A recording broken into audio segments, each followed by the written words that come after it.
ที่เว้าถึงพวกกันไปภาวนาตามป่าตามเขาแบบไปเดียวๆไปแบบเอาชีวิตเขาแลกไปแบบความตายบ่มีความหมายแต่ว่ายังมีอันหนึ่งที่มันค้างคาในหัวใจอยู่คืออาสวะความตายนี่เพิ่นผ่านแล้วหมายถึงเพิ่นบ่ย้านเพิ่นยอมรับแล้วก็พร้อมที่สิตายจังซี่ก็ยังอาสวะอันหนึ่งยังมีความพอใจกับในสิ่งใดสิ่งหนึ่งอยู่ที่ค้างคานั่นแหละเขาเจ้าจึงตัดสินใจไปเพียงลำพังแต่ผู้เดียวอยู่ตามป่าตามเขาเจ็บไข้ได้ป่วยอันนั้นอันนี้ก็ยอมรับกับมันเตรียมตัวตายแต่ว่าก็ฆ่าสิ่งหนึ่งไว้ในใจอยู่เด้นั่นแหละจังว่าหลายๆอย่างสิ่งทั้งหลายเหล่านี้รู้ได้โดยการภาวนาโดยการเมื่อจิตสงบลงแล้วจึงจะรู้ได้ในสิ่งที่ตัวเองค้างคาติดขัดหลายๆยกตัวอย่างอย่างเช่นหลวงปู่มั่นเพิ่นก็เดินทางไปภาวนาจนถึงอยู่เชียงใหม่แล้วก็มีอาการป่วยแต่ว่าด้วยความรู้ขององค์เพิ่นด้วยความรู้ว่าแต่อยู่นี่ป่วยสิบ่หายต้องไปย้ายภูเขาไปนั่นไปทั้งที่ป่วยอย่างหนักนั่นแหละไปทั้งที่โซเซสดเสร็จสัตว์ไปซกเซกไปจึงเข้าไปอยู่ในถ้ำแห่งหนึ่งหลังจากนั้นด้วยอาการเพลียเหนื่อยล้าแต่ว่าองค์หลวงปู่เพิ่นก็บ่ทิ้งสติเด็กสติกับลมหายใจกับพุทโธเพิ่นนั่นแหละจิตสงบวืบลงแล้วเพิ่นก็บ่ในขณะที่องค์ท่านหลวงปู่มั่นเพิ่นนั่งนั่นน่ะแต่ว่าร่างกายมันบ่ไหวมันก็ล้มลง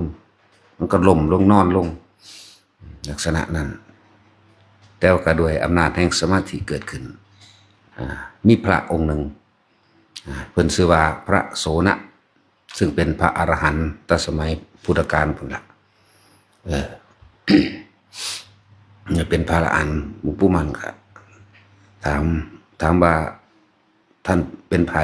ชื่ออะไรเราคือโสนะโอ้พระอรหันต์ขนาดนี้เป็นหยังคือบ่โปรดกับผมแน่เป็นหยังคือปล่อยให้กับผมเป็นแบบนี้โปรดบ่ได้มันมีสิ่งหนึ่งฆ่าอยู่ในใจติดข้างอยู่เป็นหยังสิโปรดบ่ได้ท่านเป็นพระอรหันต์สมัยพุทธกาลโดยซ้ำไปท่านปรารถนาพุทธภูมิสาวกก็สอนบ่ได้นี่ก็บ่ได้มันเลยโปรดบ่ได้แต่เพียงแต่ว่านำคอยติดตามและรักษานั่นแหละถ้าผู้ใดมีจิตใจมุ่งมั่นจริงๆมันสิมีอยู่ดอก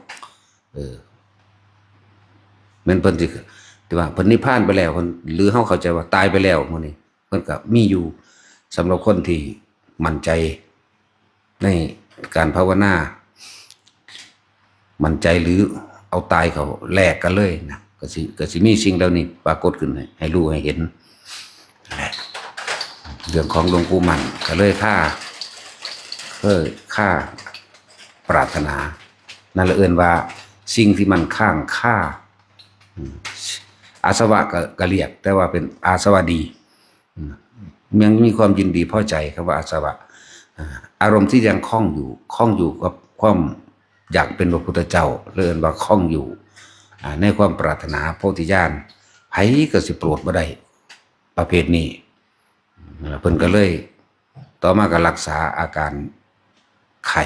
อาการป่วยมาเลเรียหายดีแล้วเพิ่นก็พิจารณาของเพิ่นเพิ่นก็พิจารณาความเป็นมาควรโอ้เฮานี่ตลอด500ชาติติดต่อกันที่บ่ปรารถนาโพธิญาณที่บ่ปรารถนาพระพุทธเจ้าเป็นมาตลอดการยาวนานเนี่ยระลึกไปได้ถึง500ชาติโอ้บ่ทันได้รับพุทธทำนายยาวไกลเหลือเกินฉะนั้นจำเฮาต้องถอนออกถอนอธิษฐานถอนนั่นแหละหลังจากอธิษฐานถอนแล้วก็การภาวนาก็เลยดีขึ้นรู้เห็นนั่นนี่ดีขึ้นถึงขนาดนั้นก็ยังมีความของเกี่ยวอีกได้บัดนี้ความของเกี่ยวในครูบารมีที่เคยคนเฮานี่สิมีคนรักอยู่คนหนึ่ง ที่คอยติดตามกันมันจะไปแบบไรก็ตามสิอยู่คนสิมีผัวมีเมียอยู่ทางอื่นก็ตามผู้หนึ่งมีผู้หนึ่งบ่มีก็ตามไผสิบวชพระผู้หนึ่งมีผัวหรือบ่มีผัวอยู่ก็ตามมันสิปวัตตันติสื่อจิตถึงกันได้แต่ว่ามันสิเป็นเอาเองนะมันสิเป็นเวลาจิตสงบลงแล้วความตัวนั้นสิสะเทือนเข้ามาเกิดปวัตตันติแล้วคนที่เหมือนกับว่าคนผู้นั้นเกิดมาเพื่อที่จะรอใครคนใดคนหนึ่งนี่เอื่นปวัตตันติแต่ความรู้สึกอันนั้นสิห่วงหาสิอาลัยสิถามถึงอยู่จังใดนอเป็นหยังคือปล่อยให้อยู่ลำเพียงลำพังผู้เดียวนี่แหละคือสิ่งที่เกี่ยวของคือสิ่งที่ข้างค่าหลังจากหลวงปู่เพิ่นอธิษฐานจิตล่าได้เพราะว่าเพิ่นบ่ทันได้รับพุทธธรรมนายหรือพยากรณ์ฐานล่าได้ขนาดนั้นก็ยังบ่อาจสามารถที่จะไปได้โดยทันทีได้ทุกคนมีเครื่องเกี่ยวกันข้องกันในบุคคลที่เคยรวมกันนั่นแหละตัวค่ามันตัวของตัวค่าแต่ว่าในการที่เพิ่นบรรลุธรรมเป็นลำดับโสดาสกิทาคาอนาคามีจังซี่เพิ่นก็คอยเป็นลำดับของเพิ่นอยู่หังยังอยู่อันหนึ่งบ่อาจสามารถที่ข้ามไปได้ก็เลยต้องแต่เพิ่นก็มีญาณของเพิ่นนั่นแหละเพิ่นก็รู้ว่าอ๋อคนนี้อยู่นี่ทุกครั้งที่ภาวนาไปสิมี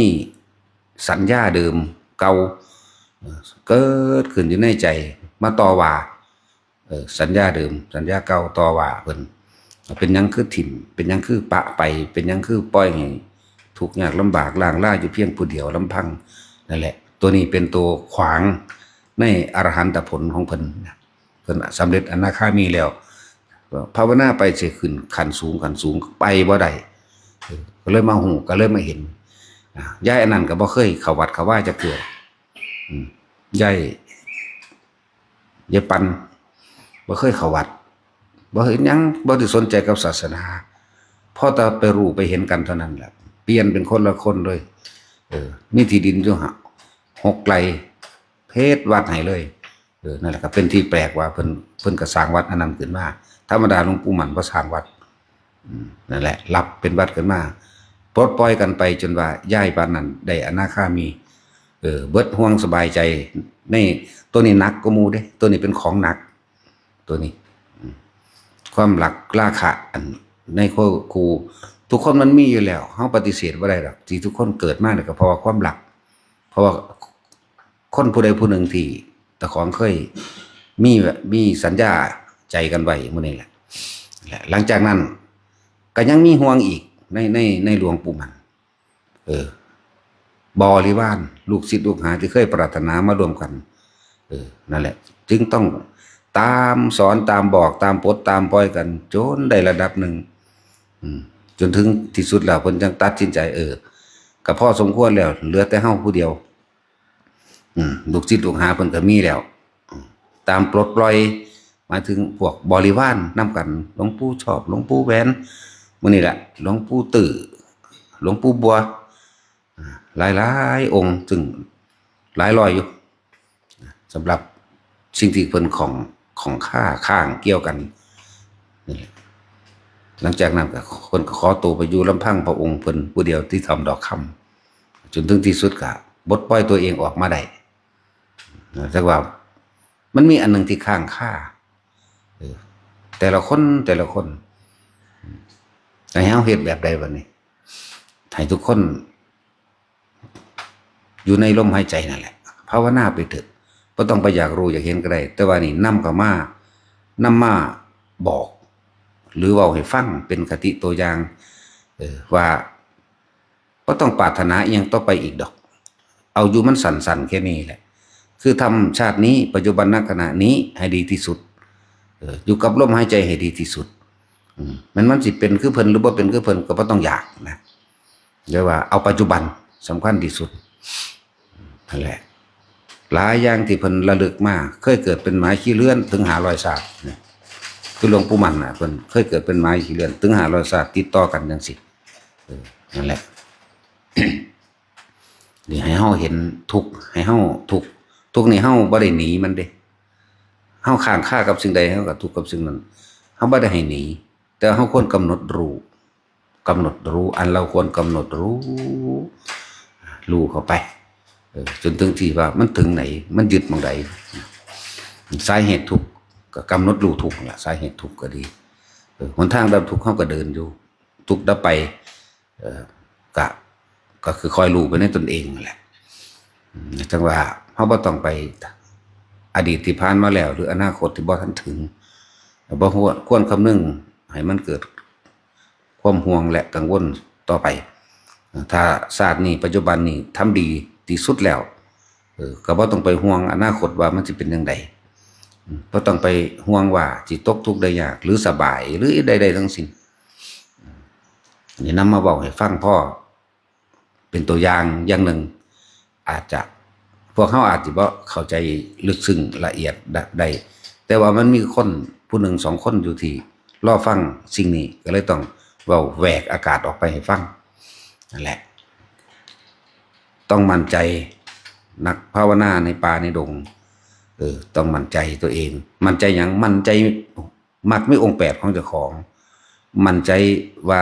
ตัวเองต้องตายแน่มั่นใจไปแบบนี้เด้บ่แม่นมั่นใจว่าสิไปเห็นเพิ่นเด้บ่แม่นมั่นใจว่ามีคนซอยกูแน่นอนบ่แม่นมั่นใจจังซั่นเด้มั่นใจในหนทางที่ตัวเองเดินตนเป็นที่พึ่งของตนมั่นใจมาก8มั่นใจว่าความเห็นนี้ถูกต้องแล้วสัตว์โลกเป็นไปตามกรรมมั่นใจอนิจจังทุกขังอนัตตาแล้วมั่นใจโสตายแล้วก็มั่นใจว่าต้องตายนี่ไหมมันบ่มั่นใจมันก็ตายได้คนไหมเฮ็ดไปแต่ว่านี่เฮาเว้าเพื่อให้เกิดกำลังใจว่าเวลาตกอับจริงๆเวลาเกิดเหตุการณ์ที่ขับขันที่สุดบ่ว่าจะป่วยถึงใจขาดตายก็บ่ตายพวกนี้ป่วยจนถึงใจขาดหลุดออกจากกายเก่าก็มีถ้าคนมันใส่แบบสุดโตทุ่มสุดโตเต็มที่เห็นได้นะนี่เว้าแยกออกมา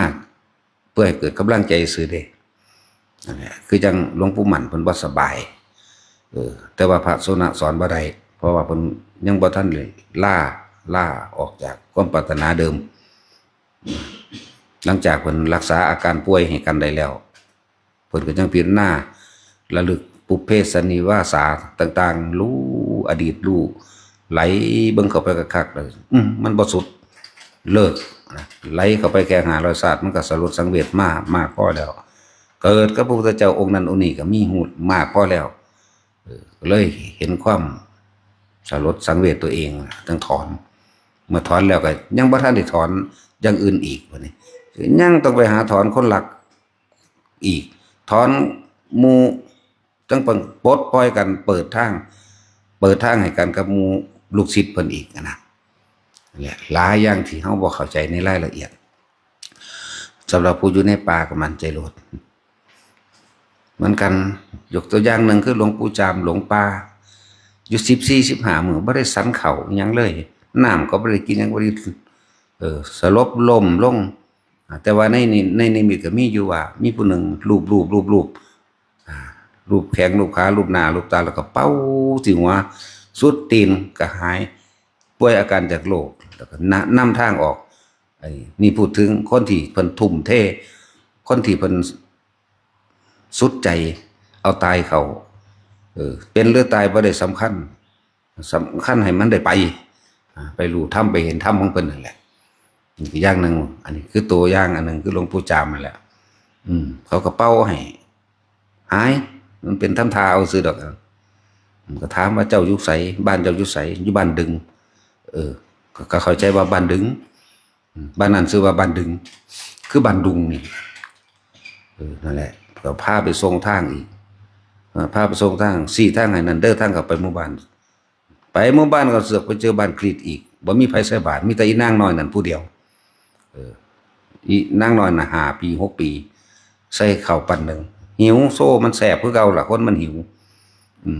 ขนาดกรรมตัวนั้นก็ยังบ่ทันได้สุดอีกเป็นนางสันข้าวอยู่นอกบ้านข้าวเป่าคนเบิดบ้านบ่ใส่เด้ใส่แต่คนผู้เดียวนั่นแหละคนที่อุดที่มีความเชื่อมโยงกันเองแหละครับคนนั้นเด็กน้อย 5-6 ปีนี่แหละว่าฉันเข้าอิ่มแล้วว่าซั่นหมาแม่ลูกอ่อนนมเหี่ยวแตบแซ่บเลี้ยงลูกมาอีกมาฮอดมันมาขอกินติเพิ่นก็เอาบาดให้เบิ่งกูเบิดแล้วกูบ่มีอีกแล้ว มันเบิดแล้ว มันก็บ่ยอมหนีนั่งเฝ้าเฮ็ดน้ำตาไหลเฮ็ดตาละห้อยอยู่หั่น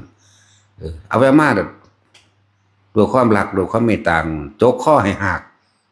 มันบ่หักจกลง2 เทื่อ 3 เทื่อแดกมันลงให้คอมันหักออกมาเพื่อสิได้ให้อาหารหมานั่นแหละความรักความผูกพันความอะไรอย่างต่างๆแต่เฮากำหนดลูก